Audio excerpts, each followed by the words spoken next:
మాజీ TTD chairman ఏం statement ఇచ్చాడు అధ్యక్ష? మలమూత్రాలు, మద్యం బాటిల్, మధ్య మహావిష్ణు విగ్రహం అక్కడ పడి ఉంది, టీటీడీ పాలక మండలి తీరిది అన్నాడు. అధ్యక్ష, మేము దాని గురించి ఎంక్వైరీ చేసాం. ఆ శిల్పం చెక్కడానికి పూనుకున్నటువంటి శిల్పి తాలూకా స్టేట్మెంట్ అధ్యక్ష. స్థపతి కన్నాచారి ఆయన కుమారుడు స్టేట్మెంట్ ఇది. గురుస్వామి 22 సంవత్సరాల క్రితం మా తండ్రి గారు బెంగళూరుకి చెందిన వారి కోసం వారిచ్చిన డ్రాయింగ్ మేరకు శనీశ్వరుడి విగ్రహాన్ని చేపట్టాం. విగ్రహంలో సింహభాగం పూర్తయ్యే పరిస్థితుల్లో గదా ఆయుధంగాను చేతుల శిల్పాన్ని చెక్కాం. విగ్రహ ప్రతిష్టలోగానే ఎవరైతే కాంట్రాక్ట్ ఇచ్చిన వ్యక్తి ఉన్నాడో మరణించాడు. వారి కుటుంబ సభ్యులు కూడా ఈ విగ్రహాన్ని తీసుకుపోవడానికి ఇష్టపడలేదు.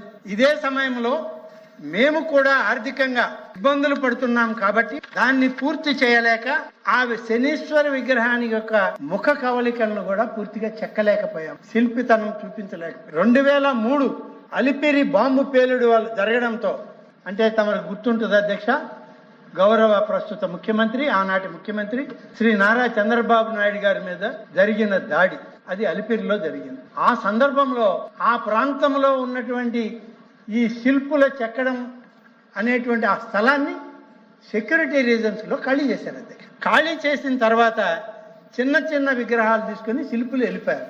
ఈ భారీ విగ్రహం అక్కడే పడిపోయింది. ఇది పూర్తి కాని విగ్రహం, శిల్పులు తీసుకెళ్లలేదు, శిల్పంగా చెక్కమన్న ఆ పెద్ద మనిషి మరణించాడు. అది అక్కడ ఉంటే అక్కడికి వెళ్ళి ఆ సగం చెక్కినటువంటి రాతి పక్కన నిలబడి బ్రాందీలు, విస్కీలు ఇవన్నీ చూపించి ఫోటోలు వేసి హిందూ ధర్మానికి ఈ ప్రభుత్వం వ్యతిరేకమని ఒక నాస్తికుడు చెప్పడం ఎంత దయనీయమైన పరిస్థితి అధ్యక్ష.